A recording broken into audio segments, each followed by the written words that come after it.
Today I'm joined by Adam Cullen, who returns to action next week on Cage Warriors Double Trouble down in Manchester. Adam, great to sit down and chat. How are things with you today? Good, yeah, feeling good, you know. Close to the fight now. What are we? 9 days out. Feeling strong, happy to have a good opponent, good record for me to take out and make a statement in Manchester.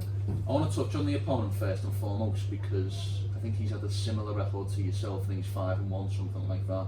But I don't think, if memory serves, he's fought since 2019. So what's it like fighting an opponent who's been out the cage for quite some time? Yeah, it's a weird one. The last few people I've fought, they tend to have that similar sort of inactivity with COVID and that. Obviously, people haven't been fighting, so it's a bit of a weird one because you're watching footage of people from like 2019, early 2020, and like you get trying to get a gauge on them. But for me personally, knowing how much better I've got since then, you're like, what am I watching here? Am I watching like a complete old version of someone or what? But then again, I don't tend to take too much notice in like opponents and old fights and all that because as a strength coach Tom always says that they've never fought me, so it does make a difference to me. Yeah, I did want to say that because when it never even had occurred to me until we sat down, but when the guy, is it NDA, when the last time he fought, you hadn't even made your debut, so it's a bit of a contrast in terms of when he's last fought, and as you mentioned, how much can you kind of take away from tape of someone when you weren't even a debutant at that point? Yeah, no, exactly. It's a strange one really, isn't it? Because I think he was like 30 in his last fight and he was like 33. I think I was 21 and having my last amateur fight around that time. I actually remember that show being on. I didn't watch him fight, but I watched the main event was Ross Pearson and David Gallen. I remember sitting in ours and watching that, and that feels like so long ago, but like that was his last fight, so I take that as like a positive at the same time, thinking like it's going to be so different, the size of the Cage Warriors show. Fighting someone like me, he's going to be in for a shock. You've made your whole little bit of a home away from home the last 12 months, three wins, 3 finishes. Yeah. Is it going to be a bit of a strange one fighting in perhaps a different arena?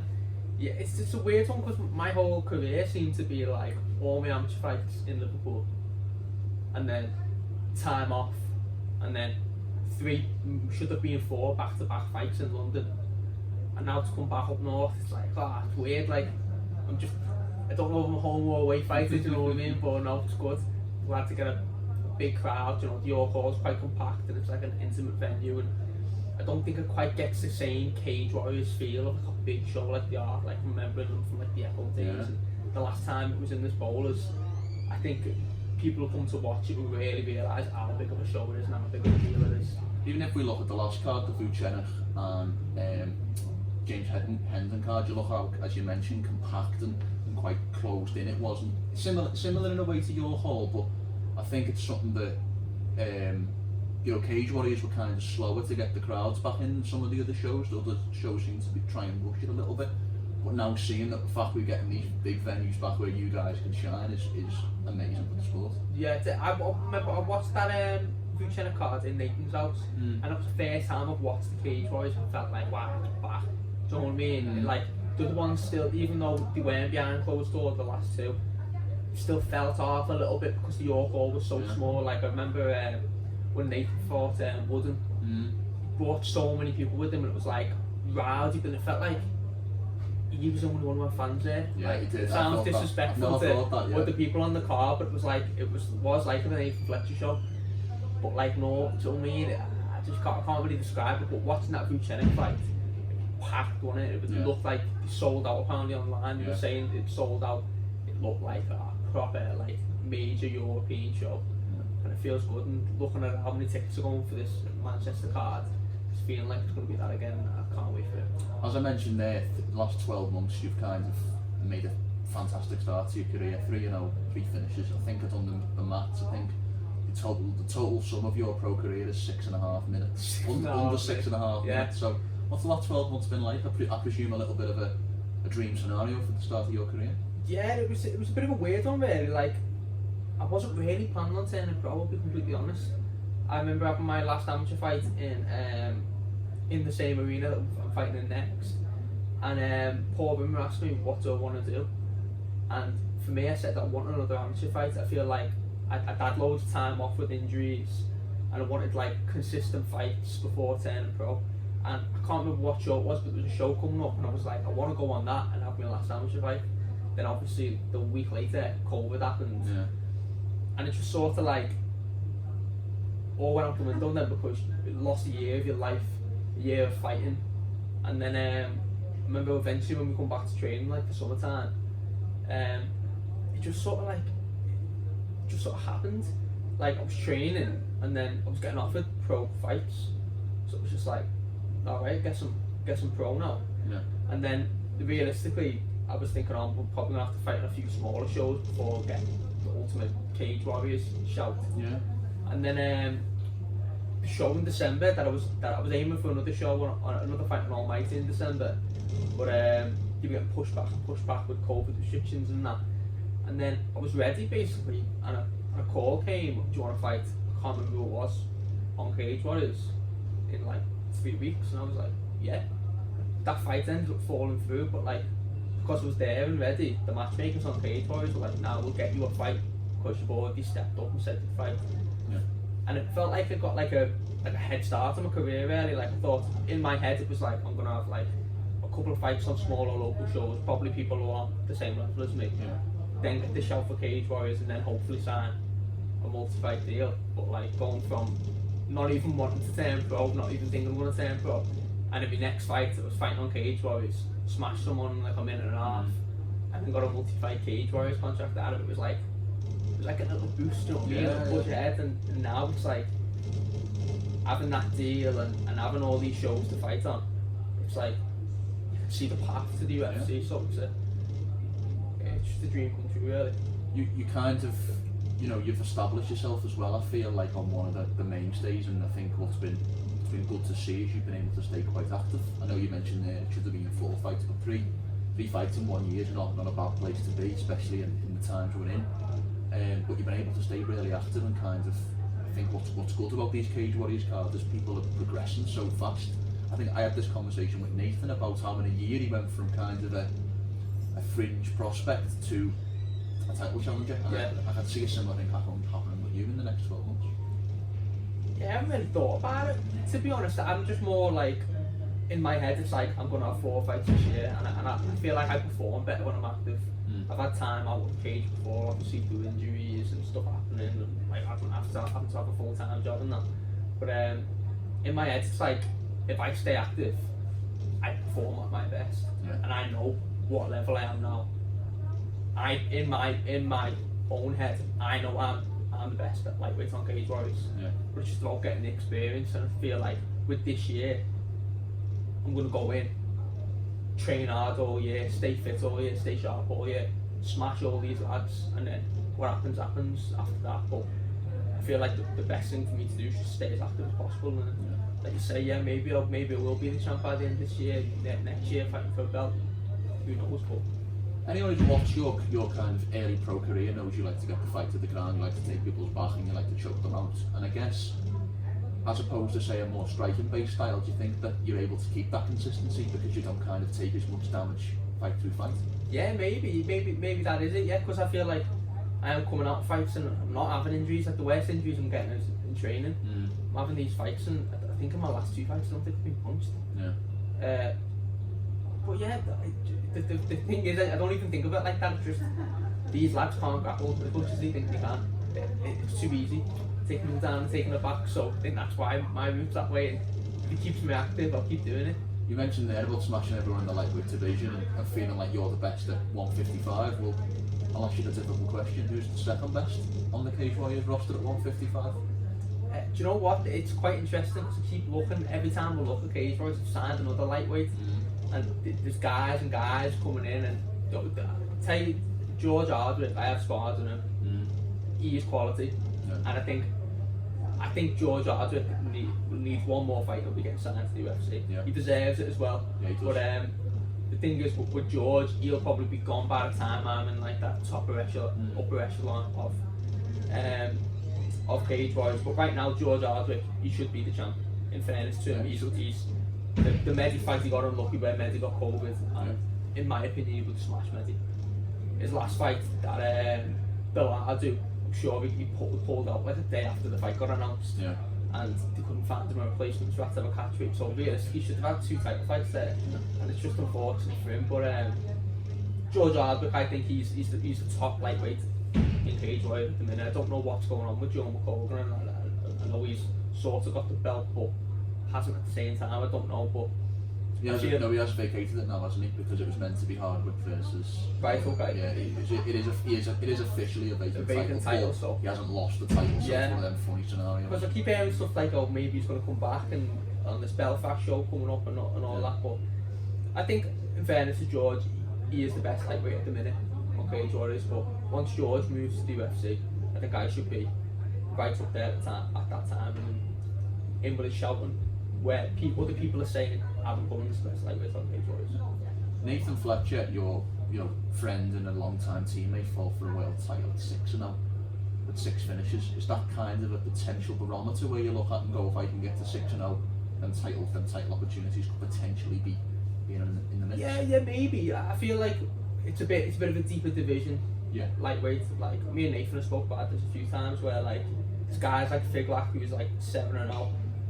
But I suppose he doesn't have the finishes, so maybe he wouldn't get considered for title fights. And Chris Duncan's just been signed, obviously off the Contender Series, and I may have rumours that Chris Bungard's coming from Bellator and he's going to sign a deal with Cage Warriors. So guys like that, you've got to be, in fairness, and got a lot more experience than me. So you'd be disappointed if you were them. Someone was like 5-0 and getting title shots. But I think if I get to the end of this year and I've had 6 fights, obviously I'm going to be 6-0. Yeah, I'll be in that conversation, but maybe coming into the title fights next year. Yeah. But we'll see. Yeah, of course. Something I've got to pick up on, and I presume you've got a lot of this over the last week, was your 2 teammates at UFC London. Molly Mccann and Paddy Pimblett kind of stole the show. But you obviously get a more intimate look at the way they train, the type of people they are, the type of training partners they are. So I guess, I know you were in the arena. What was that kind of moment like for you, seeing 2 training partners blow the roof off the O2? It was a bit of a mad one, to be honest, because I fought on the same card as both of them a number of times. I fought on Shinobi as an amateur. I think it was my 2nd amateur fight. It was like Molly's 3rd pro fight, and seeing her go from that to like taking the roof off with that knockout. I've seen it on ESPN today, and she's just absolutely blowing up. And then obviously Paddy, I remember first coming into this gym, and he was 20, and he was just a little scally on a bike, do you know what I mean? Just floating around, coming in. I've just had murder down the road with him, and just being and now from that to like seeing how he progressed through Cage Warriors, and I remember watching him on that, being like, wow, he's like a superstar. To now watching him in the UFC and being like, wow, no, he's actually a superstar now. It's a bit weird to like watch it and like people ask me about them, like, oh, what's it like? And I suppose to us it's like, oh, they've always, do you know what I mean? They've always been there, like, it's not being like, it doesn't feel like they're any different, but to other people they feel like it's a different thing because of these celebrities. But in fairness to them, they've never changed, you know what I mean? Paddy's still always been that fat bastard who, no matter how many world titles he wins, he's still going to be eating donuts and eating burgers and all that after his fight, and still come in, 25k over his fighting weight. And Molly's just round the bend, as she always has been, mad. Don't matter how famous she gets, I think she'll be flying in here, taking over the speaker, banging Jamie Webster on and giving everyone shit on the mat. So it is mad, and they've worked hard for years and years, and they've put the time and they've put the graft in, so deserve everything that comes to them, really. Paddy obviously fights at the same weight as you at lightweight. How much do you kind of work with him on a kind of day-to-day, week-to-week basis? Pretty much daily. Like, I remember emulating Soren back when he was fighting him. You know, like, must have emulated him pretty well for back to get the victory over him. It's a mad one, really, because I remember like telling everyone how good he was. But like, Paddy's got this weird thing where even sometimes he'll admit it, like he has performances where he doesn't look the best, and like sometimes he'll spar Paddy and you go, oh, I'm doing well here, but like he's got this thing about him where he always finds a way to win. And I found that out over the years, but no matter how good around or good the training session you're having with him, he'll always find a way to smoke you at the end. So he's just like an enigma. I really, to this day, never sparred, trained, drilled know there's anyone like him. He's Paddy. Obviously, there's been a crazy amount of success out of this gym over the years. But I guess now Paddy and Molly kind of leading the way in terms of English MMA as a country. I can only presume that they're massive role models to you and the other guys in the gym more generally. So what is it kind of like when you're in that arena and you see them people who you regard as friends and you regard as training partners, you know, doing stuff like that? It's a boss motivation because it's like the roadmap's there, isn't it? Yeah. They've done the same thing I've done. They've fought on amateur shows in the Olympia, being on Cage Warriors, fought for Cage Warriors titles, got signed to the UFC, and then obviously making the mark in the UFC now. Like the path's there. So for us in the gym, it's like you don't have to figure it out and now don't make it. How do do this? How do do that? You can just see the course is there. So for lads like me, it's like you've got to put the work in. Stick to the game plan of fight, get that Cage Warriors title, get signed, and you know it's all in your future. You've just got to believe in it. And I think that's the one thing about them too that a lot of people don't notice is like from day one they've had that belief. And I think that's a massive weapon to have in your arsenal, that mental belief that if you'd have asked them 5 years ago where he's going to be in 5 years time, both of them would have said, I'll be in UFC and I'll be a superstar. Yeah. Turn the conversation back to yourself for one final question on your kind of fight. I don't want to ask you for a prediction because I know it's the most boring prediction and most boring question that you guys get in this sport. But assuming we get the victory next Saturday night, what's the roadmap for the next 12 months? Where do you want to be on the 1st of April 2023? I want to be regarded as one of the top, if not the top, lightweight in the UK outside the UFC. Realistically, I'm not going to be signed to the UFC in a year's time. Yeah. But I'd like to be in a position where people are going, shit, have you seen him? That Adam Cullen, yeah, he's smashing everyone, he's taking out tough guys, he's staying active, he's fought everyone who's coming. Joey's been put in his path, and I want to be in the conversation where people are going, people to watch in the UK, Adam Cullen. And that's all I've got in my mind. And obviously I've got to take it one fight at a time, but that's the ultimate goal. And I feel like there's no reason why in a year's time I couldn't be, 7-0 on the verge of, or if not, the Cage Warriors champion, or on the verge of a title shot, and be in that conversation for what are the top unsigned talents in the UK. Yeah, 100%. Well, that sounds like a fantastic goal to attain for, and as I mentioned, it all starts next Saturday night. Cage Warriors 136, if memory serves. 136. But it's great to see you back in action. Great that we can sit down and chat. Before you finish, anything you want to say? Sign off with our sponsors you want to plug. The floor is yours.